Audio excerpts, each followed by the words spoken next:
everybody, to the SmallTown Collectibles YouTube channel. I'm Jimmy Don Kerr. My guest today, and I feel like I say this every week, and I've come to the realization that I just watch way too much YouTube. Okay, way too much, because I love this channel. These are guys that I follow. They're Two Brothers Comics, two brothers talking about comics and collectibles and news, and have one of the greatest, I guess, live show chat names ever. Was it the Comic Babylon? I think that's awesome. And they're great members of the community. Really kind of reach out, just like Dustin coming out over here and sitting down and talking to me today. So I want everybody to join me in welcoming to 10 Questions, Dustin from Two Brothers Comics. Yeah, man, I'm glad to be here. Finally was able to link up and make it happen. So I've been excited about it. Good, man. I'm glad to have you on, man. Like I said, I'll try not to fanboy out too much. I'm a big fan of your Knicks. And I really, Dustin and I have been trying to get this worked out for a few months. And then, you know, they had a lot of stuff going on. I had a lot going on in my, I guess what I call my real life. And then finally, you know, get a chance to hook up and talk. So I'm glad to have you, man. All right, so let's jump into it. First question, always on 10 Questions, is what or who got you into comics? So Nick actually got into comics probably 6 months before I did. I had actually seen Jason David Frank posting on Instagram about a new Power Ranger character that I had never heard of. And I was like, what is this? This is crazy. It looks like the old Green Ranger and White Ranger mixed together I used to watch. And then I found out it was in comic books. And I was like, all right, well, I thought maybe it was like an animated movie or something like that. And I was like, all right, comic books. Well, I guess I probably won't never, check that out. And then Nick got into comics.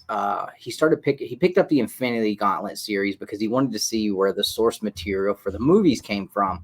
So I would come over to his house because he lives in Alabama. So I'd go to visit, and I walk into his office one time, and I'm like, what is going on, dude? You just got comic books everywhere? Like, how much is this stuff costing you? He starts telling me what he's spending. I'm like, have you lost your mind, dude? For some. So I started giving him crap. I'm calling him, nerd and this, that, and the other, just giving him crap, like a brother would. And so the next time I come up to visit, I'm like, you know what, man? I was like, all right, hey, I want to see what's going on with this new character that I've been seeing on Jason David Frank's Instagram. And I was like, take me to one of these shops close by and let me see if I can find something about it. I was like, I have no idea what it is. And so we walk in.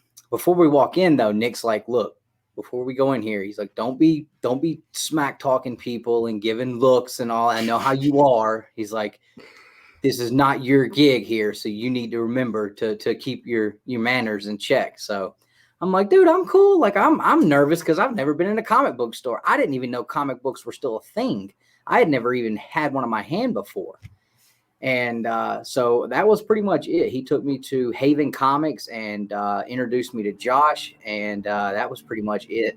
Josh has become a great friend of both of us. We love Josh and Haven Comics in Huntsville there. So that was pretty much where it went. And I came back home and went on a absolute just tear, buying all these different Power Rangers books to read this story to figure out what was going on. So that was pretty much it, man. So how long ago was that? Like, how many years ago would you say that was? I think 3-4 years ago. So, like, I know a lot of people when I talk to them, and even myself, when I was a kid, it was something that I was into, watched the shows, read the books, and then kind of went away from it for a while when I went to college and, found girls, is what I usually like to say. And so, but that didn't happen for you. Did you collect anything when you were growing up? Like, not comic books necessarily, but did you collect anything? No, I mean, as a kid, I loved wrestling growing up. Like, that was my big thing growing up in the Attitude Era. So I had a lot of wrestling action figures. I wouldn't say I collected them. I played with those things hard. But really, no. I mean, and Nick didn't either. We both, we weren't really heavy into video games or anything. We were athletes. I played 3 sports. He played 2. My other brother, he played multiple sports. My sister was an athlete. So that was pretty much always our lives, was just sports. That was everything we did. I mean, outside riding bikes, playing baseball in the cul-de-sac, playing basketball summer long, football workouts and stuff. I mean, that was pretty much it. We didn't collect anything. That's cool. What sports did you play? So I'm assuming football, Yeah. basketball. Did you play baseball or? Yep. Football, basketball, and baseball. Basketball was my absolute first love in life. There was nothing that meant more to me than basketball. I mean, every summer, I mean, I had my best friend live close to me, and he was the same way. As soon as the sun came up, we were in the street playing till it got dark. I mean, that was it for me. I loved it so much. So that was it for me, though. Well, basketball was always that way for me too. I mean, I'm in Kentucky, obviously. Kentucky basketball is like a religion here. When you come out of the womb, they put you in blue. It's just kind of how it happens. But I was the same way. Where we live, it's a small town. Everybody knows everybody. You could walk. Well, there was a ball court just up the road here. And every morning, I'm not joking, it'd be 8 o'clock in the morning. There would be a crew of us would meet up, and we would ball for 4 or 5 hours. We would ride our bikes back up to my house. We had a swimming pool. Everybody would go swimming. Mom would feed us, and then we would go back and play until dark. And we did it every single day in the summer. So that was a lot of, and then my uncle, I talk about him a lot on the weekends. I'd usually run with him to like flea markets and things like that. And that's kind of how we got into, or how I got into, the hobby. And I primarily collected trading cards, like basketball cards. Jordan, that was my heyday. Loved wrestling like you. I was a little before you. It was more, the Attitude Era was more around the time of the Road Warriors, the original Road Warriors back in the day, WCW. So, yeah, that's cool. Territory days. Yeah, the Territory days. Absolutely. Have you been watching the biography? On Sunday nights, they're doing the biography with the wrestlers.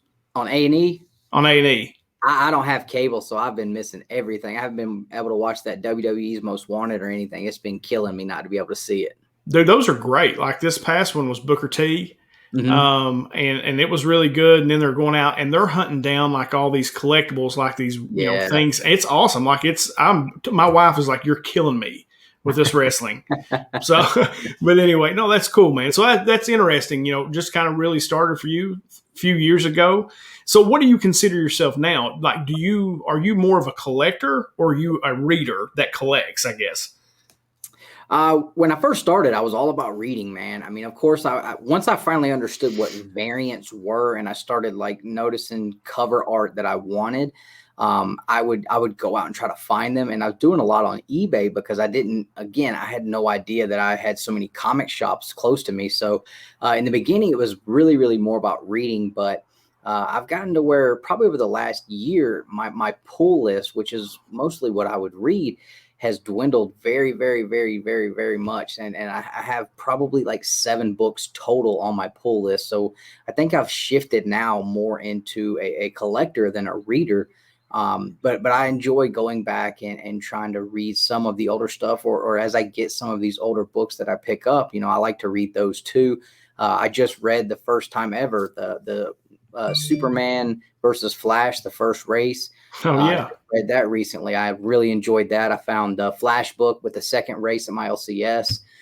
So I would say I'm definitely now probably more of a collector than a reader. I think that I don't know, it's just been, I guess, less and less that I've really been interested in reading as of late. But there are still a few stories out there that I just absolutely love. But I still enjoy reading. It's just picking and choosing what it is I want to get a hold of. Makes sense. I mean, as far as like now, I am a reader first, right? Like I like to read, and I've amassed this massive collection because I like to read, and I like to read a little bit of everything. So, do you read like the floppies, or do you get trades like when you read, or omnibuses? Like how do you read generally when you get into something?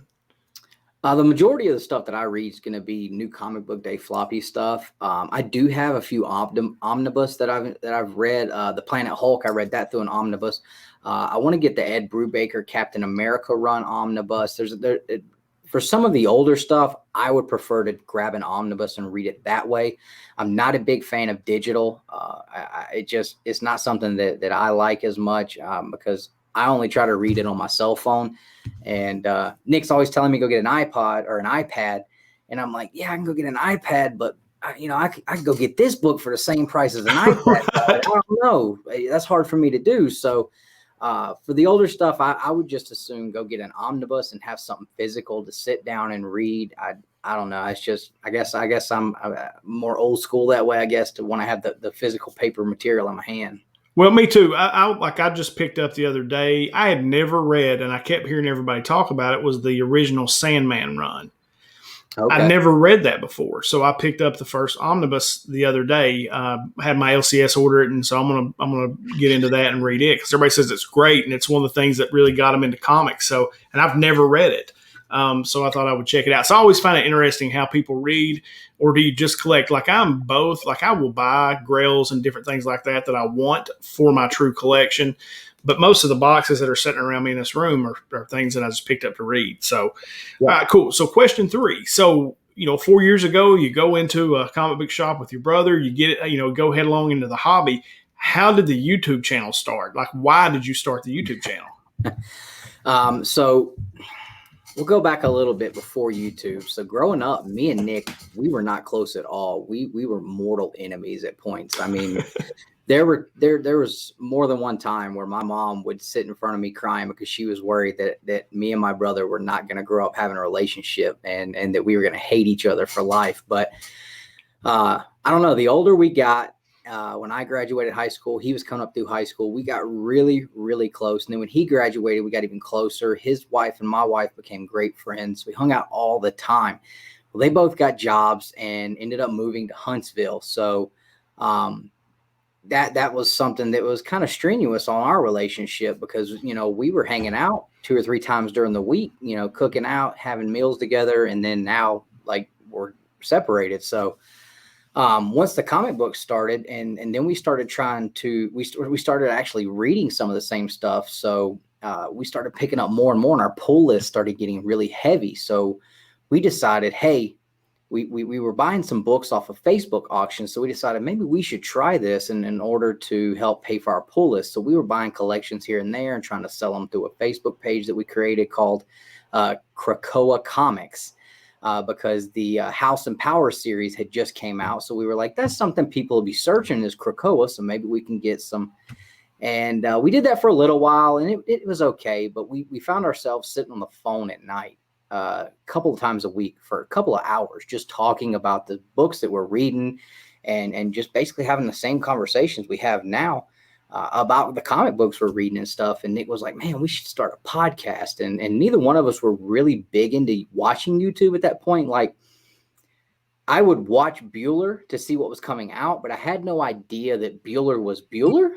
I mean, I just was like, this is just the guy that I watched to find out what's coming out this week. Nick really enjoyed Reggie. That was the only 2 people we really watched. And so we talked about doing a podcast. He was like, well, why don't we do a YouTube channel? And I was like, okay. And I mean, I guess we can try that. So we sat on that for several months because we both have the same attitude and personality with we don't want to do anything until we can absolutely do it the best that we can and put everything we have into it. So we want to make sure that we had everything we could to make the production value as high as possible and make it something that would catch people's eyes. And even then we still didn't think anybody outside of our family would watch it. But, it was just something that we could do together to kind of keep our relationship, intact while living in different states. So that was really where it came from. That's cool, man. I love that. That's awesome. So question 4 is, and because I really just found you guys probably within the last 6 months, right? Like really found you and started watching on the regular. How would you say that your channel's changed? Like from where you started to what you do now? Has it always been similar type content or has it changed a lot? Yeah, I think it's changed a lot. When we first started out, we were doing a lot of conversation style videos where we are both either together or on a split screen like this, having a conversation about certain topics. We looked at it as it's 2 brothers comics, and that's what we're going to do. We're going to take the conversations we have on the phone and bring it to the screen.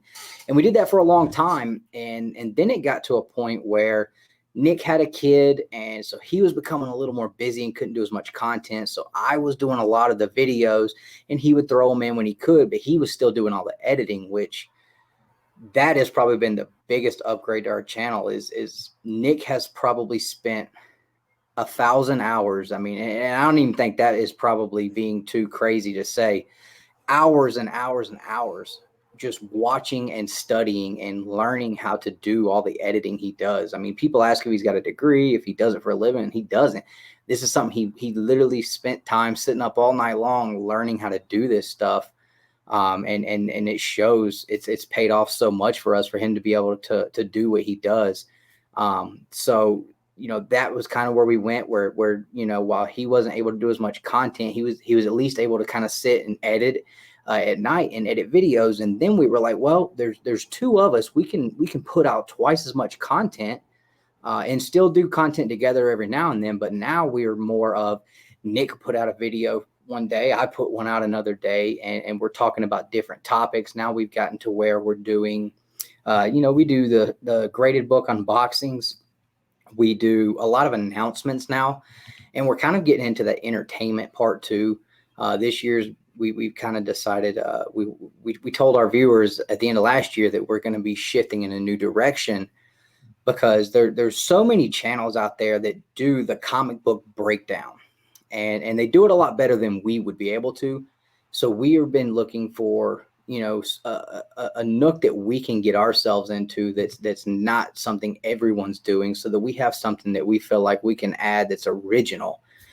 So we've been doing a little bit of that with the entertainment stuff, with some of the short films Nick's been doing, and the announcements have been really good. So hot topic discussions, and then of course the Saturday night comic book Babylon, where we have 3-4 hour live stream, and all our regular guys jump on there, and we just have a great time. So yeah, it's definitely evolved and changed a lot, I think, over the last almost 2 years now.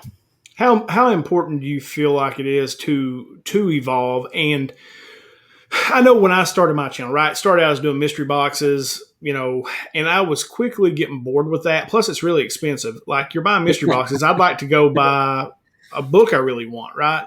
Mm-hmm. And so I was like, okay. So then I was like, okay, I do this podcast thing, and I've gotten pretty good at interviewing people. So I think I'm going to try to do like 10 questions, like what we're doing now. And that's ended up becoming the flagship of my channel. And what I'm known best for is 10 questions.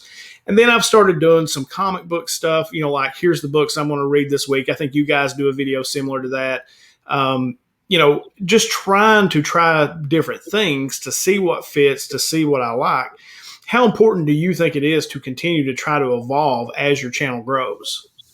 I think it's absolutely detrimental. Evolution with the YouTube channel, I kind of look at it as, we both talked about, we like wrestling.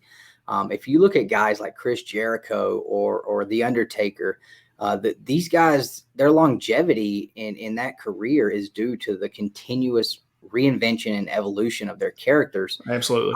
And people don't get, it doesn't get stagnant, it doesn't get stale. People don't get tired of it, because you never know what's coming next. So I think that's definitely something that's very important, to continue to evolve and look for that next big thing that people are gonna see that you're doing, and say, oh my gosh, this is what these guys are doing, and nobody else is doing it, or they're doing, this is something they're doing really, really well.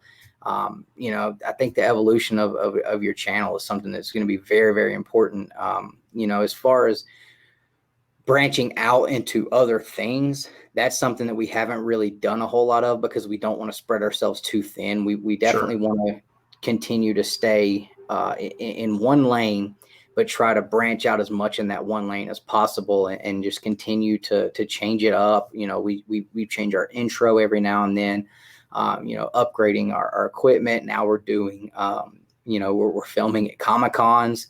If you guys could have seen the rig Nick bought for that Comic-Con, it was incredible. We had a crane that would reach up, probably 25 feet in the air. So we could just, we would have never thought when we started this that we would be where we are now. We never would have thought in a million years. So that's one of the questions I always like to ask, because, like, just in talking with you, I feel like we probably have some similar interests, similar type guys. And the creative aspect of having a YouTube channel, did you ever think of yourself as a creative? I've I've always been kind of creative in certain things. Like I've always been pretty. My mom's always said that I was witty, and able to come up with something, off the hip pretty quickly.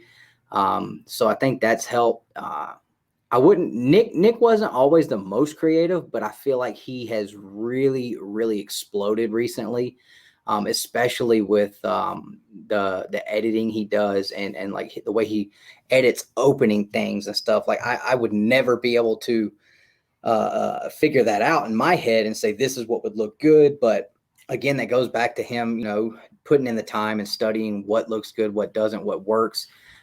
So his creativity, I feel like, has just blown through the roof in the last year.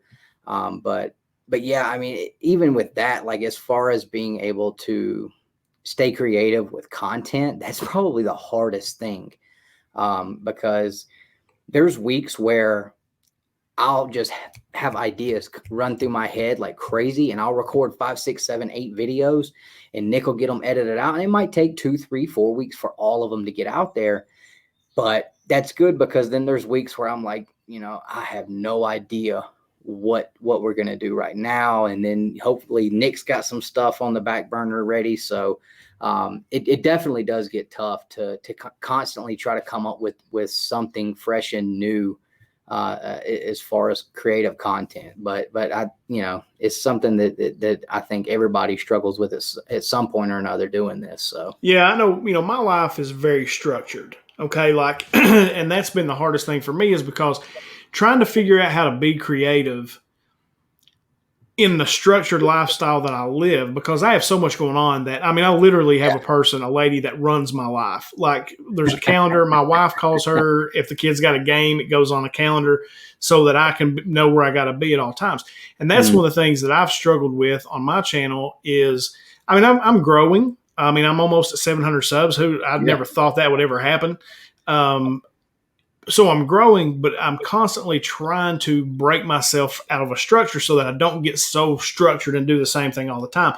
So, and I love your answer with that. So that's great. All right. So question 5, and this is one of the, for the bigger channels, the guys who have had some success, always want to ask this for channels like mine and for people, channels that have, about the size of mine, like some of the tips, some of the successes. And I like to finish on the positive. So let's go with the negative first.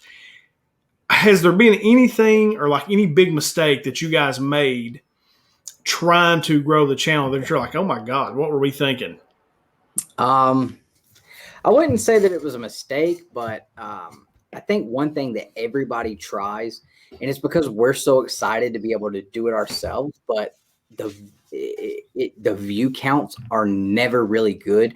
And this is across the board. It doesn't matter how big the channel is, how small the channel is, but for some reason, people do not seem to really care about sitting and watching creator interviews. And I don't understand it. You're going to have your faithful 100 to 200, 300 subscribers that watch anything you put out, no matter what it is. But, we can have 5 videos come out in a week and every one of them hit over 1,000 views in 24 hours, but we can do a creator interview and it'll sit at like 200 for the lifetime ever. And I've been on I helped do a creator interview with a channel that had almost 100,000 subscribers. And I don't even know if it's hit 3,000 yet. And you got to remember, this is a channel with over 100,000. So that's a very, very small percentage, but like I said, it's something that us, the ones getting to do the interview, to talk to these people, we just got to talk to Al Snow a couple of weeks ago. I was jacked for that. So while it's something that we enjoy doing, that when we first started to talk to the Mad Cave guys, I was really excited about that. We've had some really, really cool creator interviews. We've had the creators of Kanto on, but for some reason, people just don't tend to sit and watch those. So that's one that, while you may have this idea that, I've got this big creator, their books are hot, this is going to be great, but the views just don't really come through. You can even look at, I can't think of his name and I don't know why. The Boom Studios president, he's got a channel And if you watch, even with him interviewing guys like Karen Gillan and James Tynan, like, you know, the view counts are very small on those. For some reason, that's just one thing that people just, the creator interviews with the writers and illustrators and stuff don't tend to really do well most of the time. Some of them do. But I mean, for us, that's something that we've noticed that just, it never really clicked. I wonder why that is. I wonder if it's the type of conversation that you're having, like if it's the type of questions that you ask, like if you could do something a little different, you know, more not comic book related, just find out more about them as a person. I wonder if that would be more interesting. I just wonder. Yeah. I mean, I really, it has been something that has, you know, the first couple we did, we were just like, wow, like I really would have thought, you know, that would have been, you know, a lot more interesting to people, but I guess not. And, you know, we've had people ask us that before, like, you know, hey, you know, I had so-and-so on the channel, like nobody watched it. Like, we know, like, I don't know. I don't get it either, but you know, it, like, all I can say is, hey, if you're excited to talk to them, then it's still a win. Like Sure. If nobody else wants to watch it, that's fine. You got to talk to somebody that you're a fan of. So, hey, like, you win. Well, you were talking about, you got to talk to Al Snow, and, you know, Al's involved here in Kentucky with OVW. Yep. And the new owner of OVW is actually a friend of mine, Matt Jones. Okay. And I've just known him through business and some other things, but he's and when I found out you were having Al, I was like, oh yes, you know, I want to know. I didn't know exactly what y'all were going to talk about. I thought, man, they're going to talk about OVW. I'm pumped, you know, talk some wrestling. So, all right. So question 6 then is, what are there any tips that you could give YouTube channels, just things, hey, look at your analytics, here's what you need to look at, what that kind of information that you could kind of share? The analytics thing, that would be, you know, Nick's range of, he understands the analytics a lot more than I do. But as far as like things that will help your channel grow, for us, it's been structure, and branding. You know, we brand everything, and everything is always very, I don't know the word I'm looking for, but everything always looks the same. It's intentional. Know, Nick does everything on our channel. If you go to our homepage, everything everything matches. It's all precise. It's set up to look, you know, way more professional than we really are. But you know, I think that the branding and structure is a huge thing.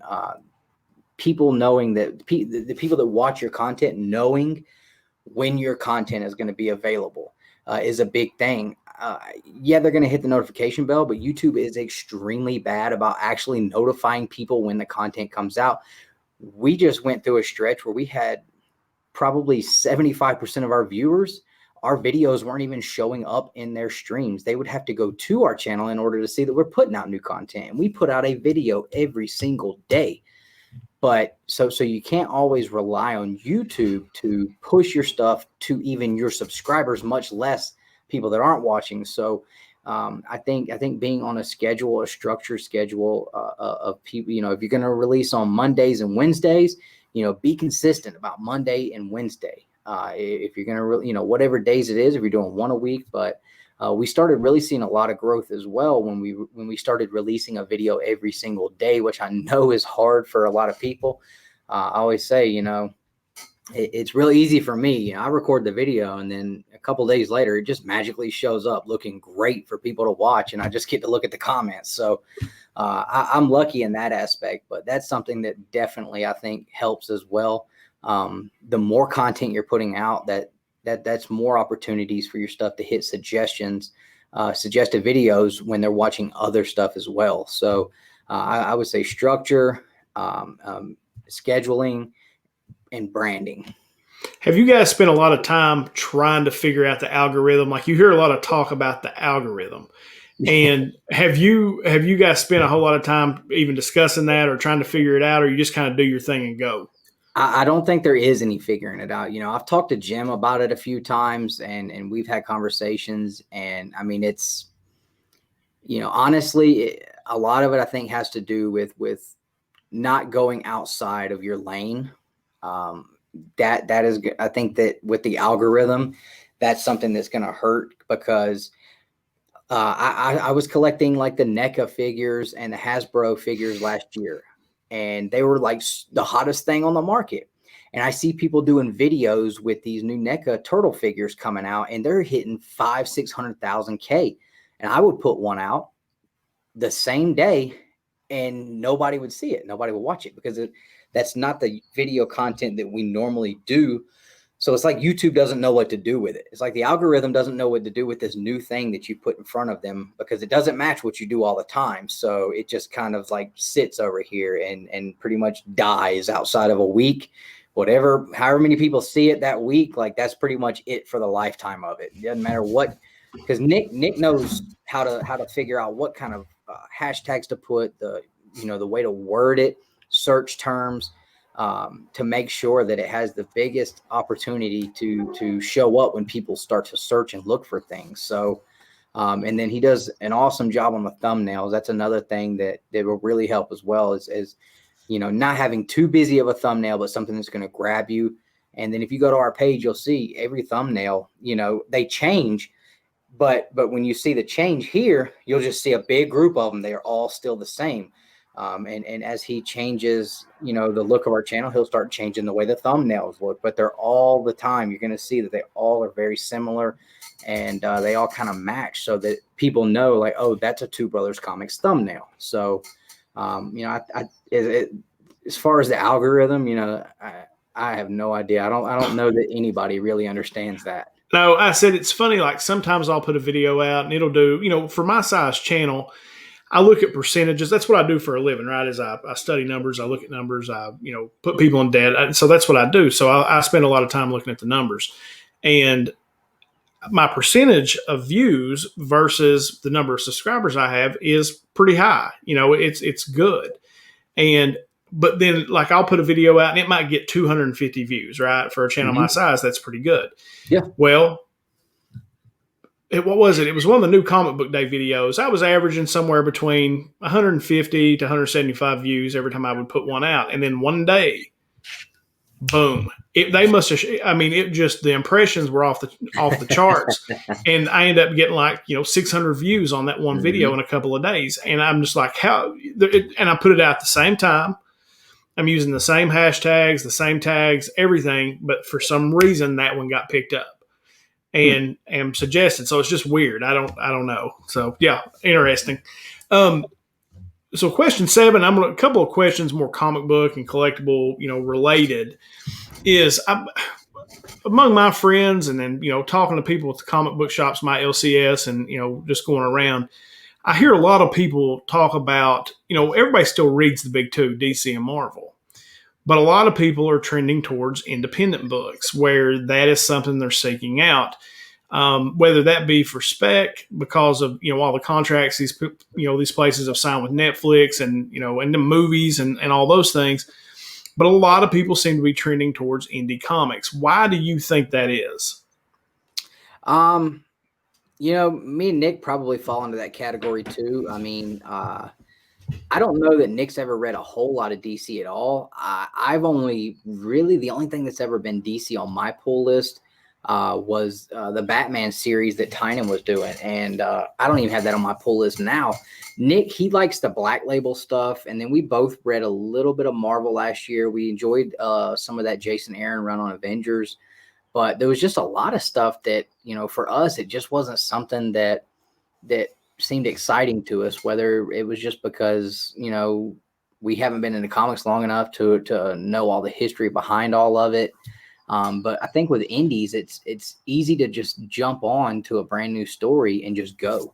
And it's not something that's going to hold you long term either. A lot of times, you're going to get so many great indies that are, 6 to 10 issue series, and you can enjoy it. You don't have to worry about being attached to it long term. And then, your pull list getting crazy because you have all these different series on there, and it's just a whole different kind of stories. And there's such a broader range of stories because not everybody's into superheroes. So I think that has a lot to do with it as well. You get a lot of new, fresh writers, and I think a lot of them are dealing with their own IPs as well. So I feel like a lot of times they put a little more heart into it than you're going to get on some of the Marvel and DC stuff because, I think a lot of people have just really kind of moved over to indies because the stories just seem like there's just so much more to them, so much more meat to them. You know, there's stakes attached to a lot more. You know, how many times are we going to watch the same guys die over and over in a Marvel Right. DC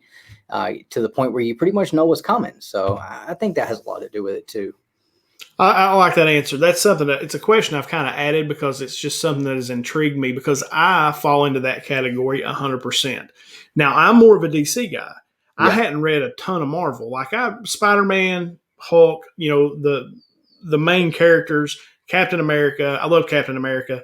I'd read some of those from the Marvel side, but not a whole lot more. Really never read Venom. Until this Kate's run, I picked it up and followed it through. I'm going to finish it up, which I'm kind of off it now, really. Not as interested, but I am going to finish it. I got all the others, so I might as well finish it out. But I find myself, when I get my books, I read my indies first. Yeah. Almost always. I always read Superman first because I'm a nerd and I like Superman. But I always read that first, but then I will read, you know, Incredible Hulk or The Immortal Hulk now, and then my indie books. That's what I read. And then I'll come back and read Batman or Spider-Man or whoever else. So that's a great answer. I love that answer. All right, so question 8. What do you believe is the single biggest challenge to the comic book collector today?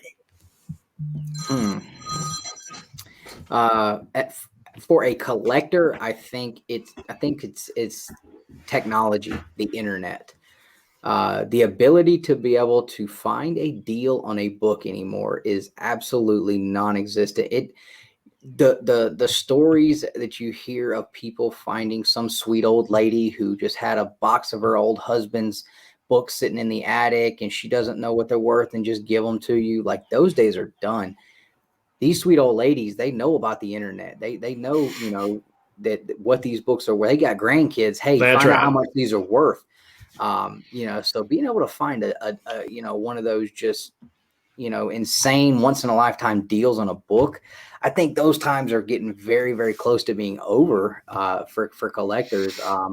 And I think that this, and I just recorded a video about it, but I think that this thing of being hardwired into our brains about, you know, speculation. There's a movie coming out for this character. So automatically that means the first appearance or anything that has to do with this book has to skyrocket. We don't know if the movie is good. We don't know if it's horrible, but the movie's coming. So we've been hardwired to believe that it's automatic every single time. So you may be, you know, like me, I've been putting together a Captain America run for the better part of a year now. And, you know, I got most of all the big keys and stuff. And I was looking to pick up Cap 117 next. It was just one that I hadn't been able to find in a grade that I wanted. It wasn't a super expensive book. So I was like, I really want to get a higher grade. Well, in the midst of all that, then we get the Falcon and Winter Soldier, and then now Falcon's going to be in the next Cap movie. So, like that book, I've wrote it off. Like I don't need. I got the second appearance and the third appearance. That's good enough for me. But I think that that's something that also has been really hard for collectors too. Is just this automatic movie hype spec, you know, spike in prices on everything because it's all the time and it's nonstop. Whether it be a TV show, a video game, a movie. And I just recorded a video on it. It should be dropping probably tomorrow, where, you know, I just basically talked about that. Like, what is it that has caused us to be hardwired to just naturally think that, like, that's just what it is now. Like, I think organically it's happened with certain characters like Deadpool, where people just enjoyed that character so much that they wanted to go grab it. But now it's not even wait till the movie comes out. Let's see if it's good. It's just automatic now. It's just automatic. So I think that those are a couple of things that have definitely made it harder for collectors. Great, man. Oh, I can't wait to watch that video because that's something that really, as far as you're right, and I agree, and that's a little different answer than I've gotten. You know, when I've asked this question of other people, that's a little different answer, but it's a good answer because you're right. There's no more. Like I tell that story, the second appearance of second appearance of Spider-Man, my uncle found in a desk. Paid $50 for a desk, and it was in the desk, and it was buried underneath a bunch of Western comic books. The reason he bought it is because it had old Western comic books in it, and then there was a second appearance of Spider-Man in that, and he paid $50, And those, you're right, those days are over, because your grandmother's just like, hey, honey, how much is this worth? Get on the internet and tell me. And there's the FOMO, fear of missing out, man. People are scared to death. And what most people don't understand, to really make money at anything, you've got to be in on it early, right? You've got to kind of be able to see the trend and get in the stuff early. When you get the alert from the Key Collector app that says, hey, this book's hot, you're too late. Because you're going to pay top dollar. Right. Yeah, absolutely right. That's something I talked about in that video too, is, there are characters, I think, that the books have blown up organically due to how well the film did and how popular it was. And then I think that there's a lot of it that is, preying on the FOMO, and it's all fueled by FOMO. And, it's just like, if you like if you're buying ASM 361 today, that boat has already been across the ocean for a year. Right. I mean, if you think that you're getting in early now and getting a good deal, like once they've cast someone for the part, if you don't already have it, you're the one that the money's being made on at that point. Like, you might still make a little bit, but you definitely missed the boat to get in early. So, and I think that's something that's super hard. I think that's another thing that adds to it, where everybody just buys everything on New Comic Book Day. There are people that just buy everything, and me and Nick, neither one are big spec guys, but it's just never been something that we really cared about that much. It's too much work. I don't got time for that. Right. No, you're right. It is a lot of work. Like, I normally just buy stuff, like when I get the solicitations and I do the pre-order, I pre-order a lot of the times. And then I'll run to the LCS and maybe find something I didn't pre-order that I'll pick up, because I think it looks interesting, or I dig the art, or, whatever. But, normally I'm going through and I'm just looking for stories to read. And that's why a lot of times indies are interesting, because they're kind of weird at times. You got a horror genre, if you're into that. Murder mystery type, I don't know. But anyway, that's the kind of thing. But you're right. If you 361, you're the guy they're making money on. All right. So this leads me to question 9, which is, I don't want to say that we're in a bubble, but it sure feels like one. Okay. and I have, in my business, I've experienced the bubble burst multiple times. This looks a whole lot like that. Okay. So you've got everybody, like you said, you've had COVID. People are stuck at home. We're getting this stimulus money. People have got just free money, and people are buying comic books because they think it's a good investment, or they're watching YouTube, or they've started a YouTube channel like I did, or whatever. Do you think it's a bubble burst situation? Do you think it's eventually going to come back to earth? I think that and me and Nick recorded a video on this too. I think me and Nick are both in agreement that we see a correction coming, where maybe things like these don't come back. No, I agree. Maybe things like these don't come back. But and I'll talk about this book because it's something that I'm a fan of, so people can't say that I'm just bashing on it because I don't like it. But when Power Rangers #1 from 1995 was hitting $600 for a 9.8, that was when I knew something's wrong. Do I think that book is going to drop back down? Absolutely. I don't see any reason why that book would stay at that height. Stuff like that has just gone crazy for no reason. That is just way, way, way up above where it was, quadrupled in price. I think that there's a lot of stuff that is going to be corrected at some point. But I think some of these blue chip books that have continuously always been on the rise, that there's never been any kind of, flattening out. They've always just been a steady climb. Yeah. Some of this stuff that's just went this way, I think is definitely going to has no choice but to come off the cliff at some point. Right. I agree with you. I think a lot of the modern stuff, the things that there will be books like Something Is Killing the Children. I think that's got some long-term growth potential in it. But a lot of these books that'll come out and all of a sudden they're $30. Yeah. Like Nottingham. Yes. Nick and I loved that series. We had the creator for Nottingham on the week before it came out. We loved that series. Do I think that those books are going to hold over time? Absolutely not. I think in 6 months, those books are probably going to be worth less than half of what they're selling for now. And I have those books, and I enjoy the series. It's not something that I'm saying, oh, it's not good enough. It is. It's great, but outside of the fact that it's just from a smaller press company like Mack Studios, and it's got those magic words, the low print run, there's really no reason for it to be at that crazy price that it is, where number one is hitting close to $100. So I agree 100%.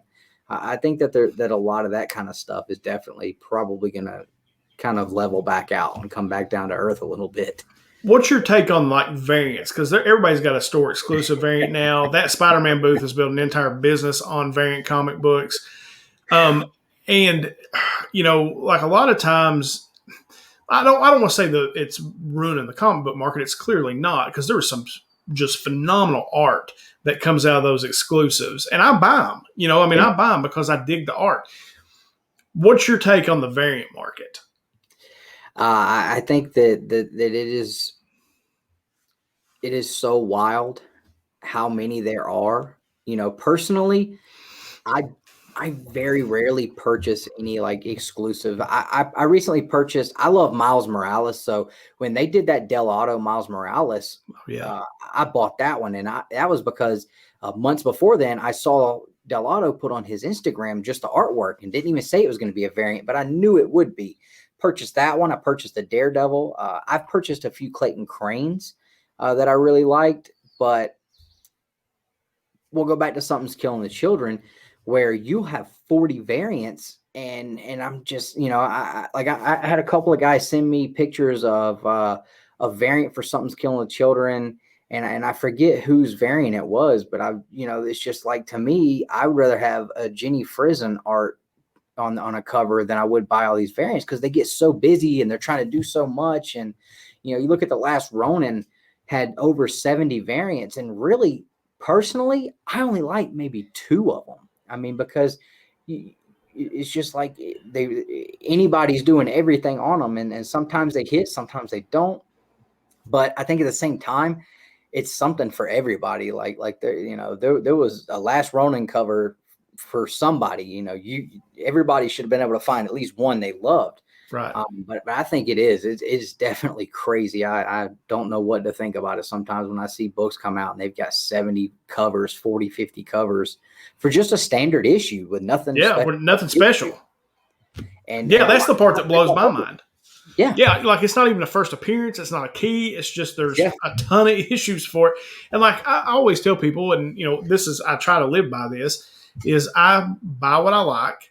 And especially when it comes to exclusive variants, I don't buy a ton. Like I'm more of a cover A guy. Like if I'm in the store, occasionally there'll be a book that I'm like, oh, I really dig that, you know, that B cover, and I'll just buy both. Yeah, it's got to be something gnarly. Yeah, it's got to be really good. But I primarily buy A covers because I think long term those are the things that are going to hold their value. The A covers are what's going to hold. But yeah, no, and like I said, I have this affinity for David Mack. The colors that he uses and his whole vibe, I dig, right? So normally and Clayton Crane's kind of like that too, with the colors that he used, there's something about it that appeals to me.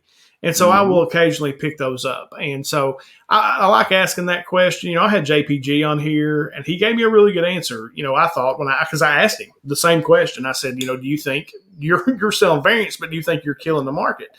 And he was like, no, because, you know, in time, they're low print runs. You know, some of them will hit, some won't, just like any other book. Yeah. And I thought, well, that's a valid answer. You know, I mean, as far as that goes, but it's also his business too. So, and I think a lot of times for me, if I really, really want a variant and I don't get it when it comes out, I'm not one of those that'll just run to eBay and purchase it immediately. I'm just going to wait and see, because like that first appearance of that Dark Knight's Death Metal that came out last year, and it was the 1 in 25. People were paying $250 plus for a raw copies. You can get a 9.8 for less than that now. Yeah, and I'll just wait, and if it's something I want in 6 months to a year, I'll go look for it. And if it's cheaper, cool. If it's not, and I really want it and I got some money, I'll buy it then. But I'll give myself time to decide if it's really something I want that bad, and see if it drops. Because I would say probably 50 to 75% of the time they drop in price. I mean, they rarely hold. And once, especially if unless it's something that's attached to a series that is just on fire, a lot of time it drops. And then once the series isn't on fire anymore like it was, it's going to drop a little bit too, probably. So I Yep. look at it that way. I just like to wait and see if it's something I really want that's that important to me, if I can't get it for whatever the original price was. Yeah, there's a Boba Fett cover that came out last week. It has kind of like a white background that I friggin' dig. And like I've been trying to find, I can't find it for a reasonable price. It was a store exclusive. And I'm just going to wait it out. And really, if you can have some patience and you don't feel like you got to have it right then, if you have some patience and it's something you really dig, and if you dig it in 6 months, then it's something you really like. And you can generally get it at a better price. All right, so question 10, last question. It's kind of a softball, but I always find these interesting too. Are there what channels do two brothers watch on YouTube? Do you watch a lot of YouTube, or are you too busy creating content? And maybe I'm thinking some channels too that maybe people don't necessarily know about that maybe they should be watching. Yeah, we used to watch a lot more than we do now. Now we just, we're so busy, with creating our own stuff, and my kid's old enough now, he's playing baseball, but we still do watch. And I knew this was coming, so I kind of had it prepared. But a newer channel that we both found, and we love this guy. He's got a great presentation. His name's Zach over at Comic Ventures. He's got like around 70 subscribers right now, and this guy is such a pleasure to watch. I mean, he's just always upbeat, positive guy, knowledgeable. And his presentation, his editing looks really, really good. I mean, Nick and I, we've talked to him several times. We really enjoy watching the guy's content. So Comic Ventures definitely is one. Comic Man Andy, a lot of people know Comic Man Andy, but if you don't, Comic Man Andy is another one of those just genuinely good people out there. He's entertaining. And he does all kind of different content, but love Comic Man Andy. Skeff's Comic Knowledge, that's my buddy. Love Skeff. If you're into spec or CGC unboxings, you're gonna love Skeff's Comic Knowledge. Another buddy of mine, Vincent McLean, the Comic Machine. He's up and coming, and he's been doing a great job too. And Tony Sanders, that's my buddy Tony Sanders. He puts on a show every 2 weeks on Friday nights called The Hunt, where a bunch of us, we take on a wrestling persona and basically have comic book battles for, fake wrestling titles. And we do 3-4 title matches a night every 2 weeks. And the chat gets to vote on the books they like. Different titles have different rules that you have to play by. But we have a lot of fun. You're going to see a lot of really, really awesome books, big books. It's evolved so much over the past year since I've been a part of it.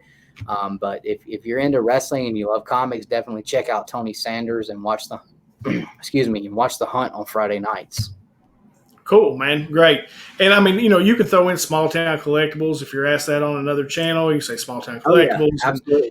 And I'll make a drop. It's fine. I'll just make a drop and I'll play it everywhere. So, most of the other guys you've already had on here, you've had Mark, you've had Steve, you've had Jason. Rod the Rican, that's another guy that Nick and I love so much. He was so good to us when we first started, and bringing us on and being such a big supporter of us. Dylan, he doesn't do comic stuff as much anymore. He does a lot of horror film stuff, but those guys, Rod the Rican, he's such a great guy for the community. And how much fun is Lamer Frame? Yeah, absolutely, man. Absolutely. Yeah. That was I've never been so nervous in my life. Like, I'm serious. Like, I was nervous, and I wasn't even really speaking. I got a little loosened up, but I was still nervous. Like, like I don't know. I was just nervous. And because that is not easy to do, to draw in 2 minutes or less. I've been on there a bunch of times, and I never know why I go back on, but we've got a group chat, and they'll be, short a guy. And if I don't have anything going on, I'll tell him I'll jump on there for him. But I'm just like, and every time I'm like, why do I do this? Cause I just get so stressed out because I just don't have enough time, but I'll do it for Rod. I'll do anything that man needs us to do. We love him so much, and he doesn't get enough credit for what he does for the entire community. If you guys aren't watching Rod the Rican, definitely check him out. Great guy, man. He is. He's phenomenal. And stay tuned. He may be a guest on 10 Questions real soon. Just throwing it out there. So, yeah, Dustin, dude, I've thoroughly enjoyed this, dude. Thank you for coming on. Appreciate it. Like I said, big fan of your and Nick's. Your channel is one of those places that I go to for kind of news. Like, Nick will pop a video. It looks like he just got out of the bed and was like, all right, dude, here's what's going on. And I love that. Yeah. And so big fan, dude. I appreciate you coming on. Thank you. I appreciate it. Before we wrap it up, I'll tell you always at the end of every video, we've got the code with Street Level Hero LA. That's STC10. If you go over there and use that code, you'll get 10% off your order. But most importantly, 25% of your overall order is donated to the American Cancer Society for Cancer Research. Very important cause to me. It was a limited time, and we just keep letting it go because it's been successful. And so we appreciate all you guys out there for supporting that cause. And because, like I said, it's very important to me. Lost my dad, my uncle, and my mother-in-law, all three to cancer within the last 10 years. And so that's a big thing for me. So, guys, Dustin from Two Brother Comics, what can I say, man? Great interview. As I always end these bad boys. Until next time.